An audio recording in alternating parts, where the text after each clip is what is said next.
I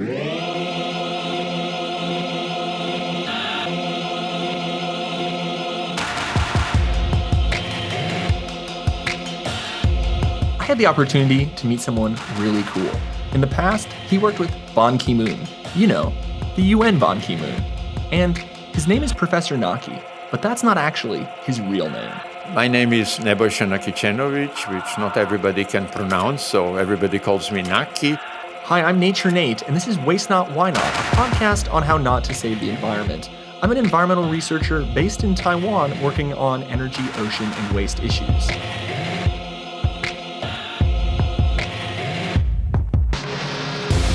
I'll admit that I hadn't heard of Professor Naki before this show, but after I listened to him speak in Taipei, I wish I had heard of him earlier on. I was born in former Yugoslavia, and I've been working for the last 50 years on what I consider to be very exciting and interesting problems facing the humanity, in particular starting with energy, moving to transport issues, economic development, environment, climate change, and now sustainable development. 50 years, wow, I'm not even 30 and I'm exhausted. As a child, Professor Naki wanted to study theoretical physics, but he changed his mind. When he got to university, he became an economist instead. The PhD in physics couldn't find a job all that easy in those days. And I thought to myself, I actually have to study something that also can provide interesting work even in the days of crisis. It is out of the crisis of our systems that new emerges. Crisis. We'll come back to that. Anyway, this aspiring physicist turned economist started working on environmental and economic problems together. Thereafter, I started working in an interdisciplinary area. And, if you have a wide scientific community and community of experts in a study that bring different perspectives in seeing the problems or seeing the solutions to the problems, that's a great learning experience. So I do that quite a lot, but I'm also interested in analogies from history for the future.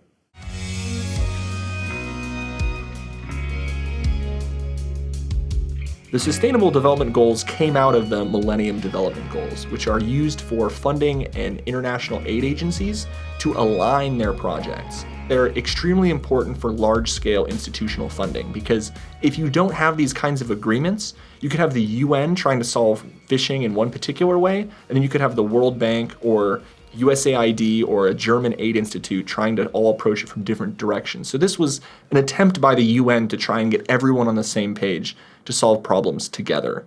There are 17 different sustainable development goals, ranging from educating young women to having clean water, to having electric vehicles, to having carbon-free power, to eliminating overseas and illegal fishing, and just basically trying to fix the world in a holistic and sustainable way. And the majority of them have a deadline by 2030, so that means we have to accomplish them.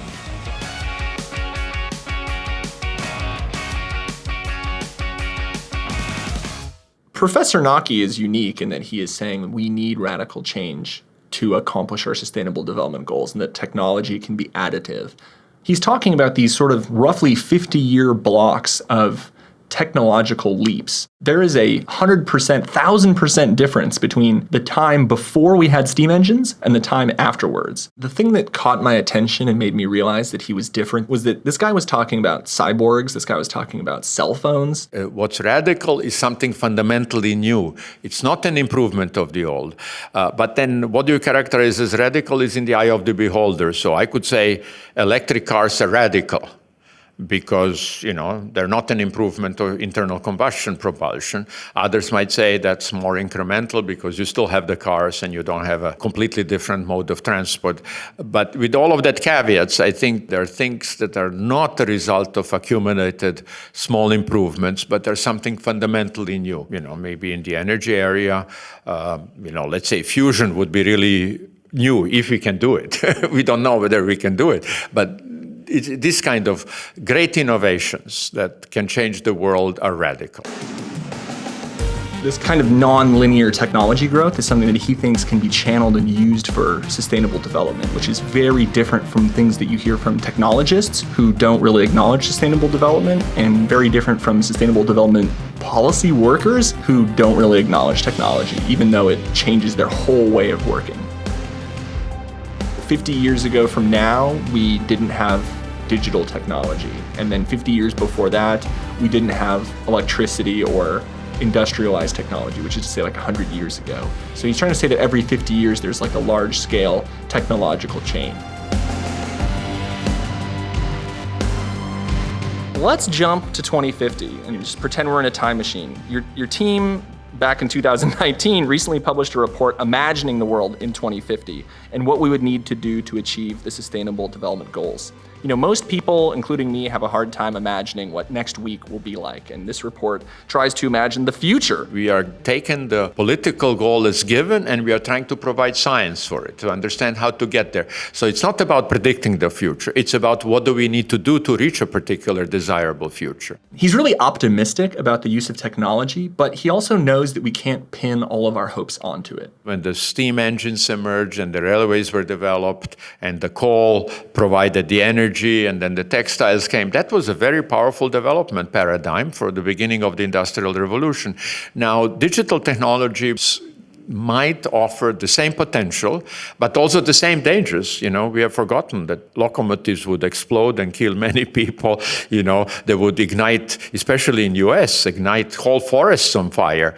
So there were also bad environmental impacts. So my point is that technologies are neutral. It depends on us as humanity what we do with them. They're both a solution and a problem. There are 17 Sustainable Development Goals, and each of those 17 have multiple targets within them. There are actually 169 targets in total. 2030 isn't that far away. It's only 10 years. How are we going to get all this stuff done? It will not be done by incremental change. And I'm afraid that many people, when they look at the challenge of SDGs, think it can be done incrementally. You know, small improvements here or there. That addresses your question. So together, they're all exceedingly ambitious and require fundamental transformational change. You know, there will be some that would be easier to achieve, but I think we have to be careful not to look at any in isolation and say just because it's easier to achieve, we should do this first, and we need to look at them holistically.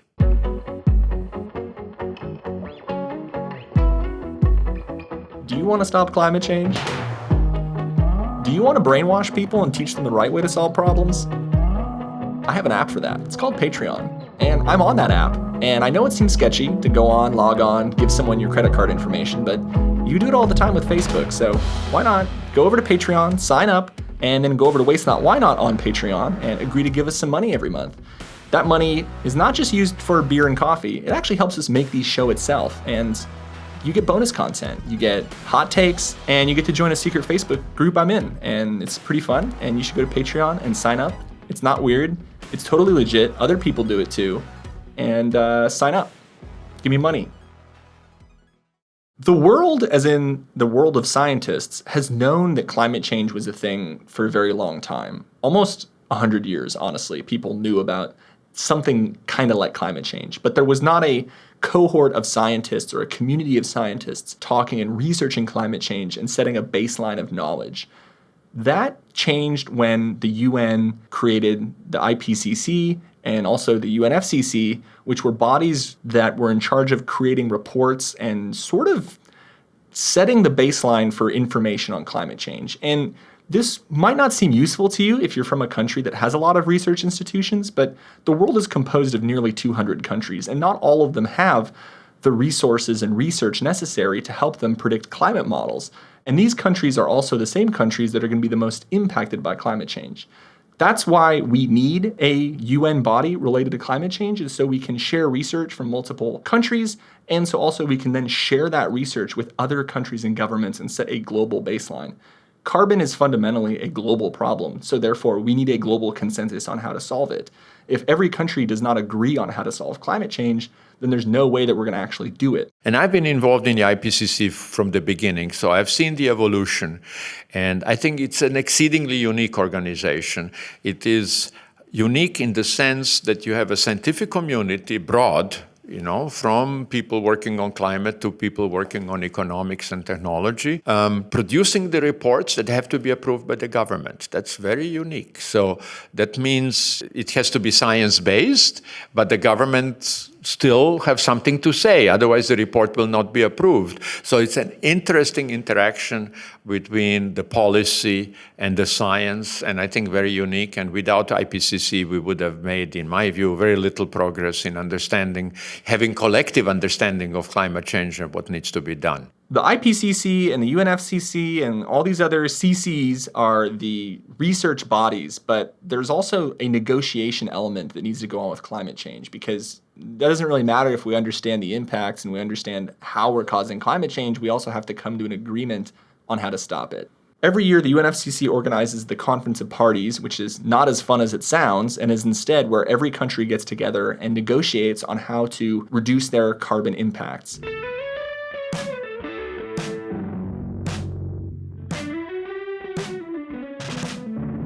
The most important Conference of Parties, COP, in recent years was the 21st. It was the first year where countries agreed to set their own targets to reduce carbon emissions to be in line with keeping global temperatures below 2.5 degrees. To phrase that another way, countries agreed to lower their carbon emissions to prevent catastrophic global warming from occurring. A 2.5 degree average increase in temperature is going to have radical changes on many different types of ecosystems. If average warming increases by 1.5 degrees Celsius, we will lose coral, which is what we're on track to do. If it goes up to 2.5 degrees, we will face catastrophic warming, droughts, storms, wildfires. There will be epic levels of habitat loss and disruption to animal migration.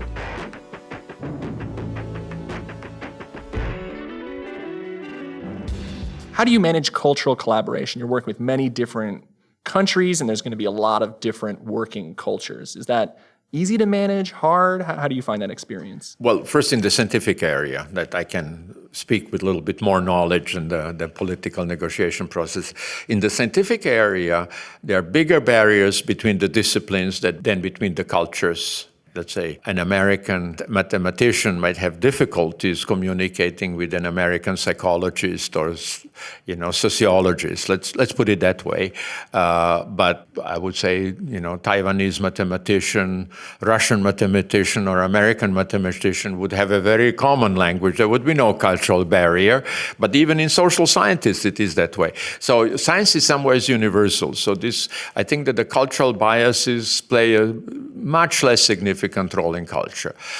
In the negotiations, my limited experience, if I look at the conferences of the parties, is the negotiators are experts, and they have experts behind them. And so I would say their differences are more political and strategic than cultural, if I may put it that way. But this is my intuitive feeling. So I would argue that negotiators are, exceedingly well informed, and if there are big differences, which one observes, many of them are part of the strategy of negotiations. and so, in that area, I wouldn't place the cultural differences that big. But they're important for other areas of human activity, that's clear. Different cultures have a different way of coming to consensus and decisions about their common future. So fortunately, two physicists can get along no matter what country. Absolutely. Yeah. So I think our challenge, at least in science, but science also works ever more with stakeholders from different strata of the society and interest groups. Our challenge there is to actually find a common language, despite all of the barriers, disciplinary barriers, cultural barriers. There are many, many. And so that's another challenge that we have. There is no planet B, so we do have to work together on one planet that we are on the way of threatening. We're talking about a lot of these big macro issues, but I guess in your view, are we doing enough? Are we doing enough? How are Homo sapiens doing to meet our sustainable development goals? The cradle of humanity we developed during the so-called Holocene. That is the last 10,000 years. That was a very unique period in the planet's history, that the climate has been not all that variable. I think that explains why we have developed agriculture in the Neolithic revolution, early civilizations. During the last 200 years of industrial revolution, our activities have become so strong, climate being a good example, that one species is influencing the whole planet. And so the big question is, how dangerous is that for the existence of our species on this planet? That we are moving out of the area where we have actually developed into an unknown territory. We need to increase the awareness that we are in a relatively precarious situation because the pressure on the planet is increasing, and technology and institutional change are the only ways to do it. We all have to do it.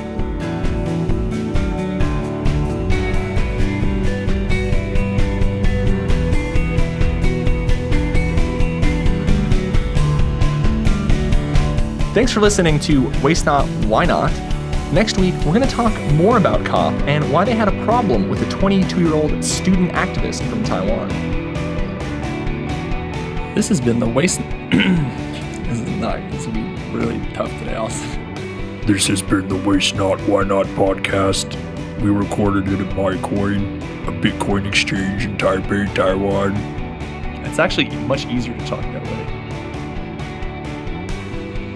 Thanks to the Taiwan Risk Society and Policy Research Center, this has been a Ghost Island media production. We're based at MyCoin, a Bitcoin exchange in Taipei, Taiwan. Do you have a question for us? Email your voice recording at ask@wastenotwhynot.com. Subscribe to our show on Apple Podcasts, Spotify, or wherever, and give us a good rating. Support us on Patreon. We are Waste Not Why Not on Patreon and Facebook, and Waste Not Pod on Twitter. I'm your host, Nature Nate. This episode was produced and edited by Emily Y. Wu and Allison Cham. Emily Y. Wu is our executive producer. Brand designed by Thomas Lee. Thanks for listening. Bye-bye.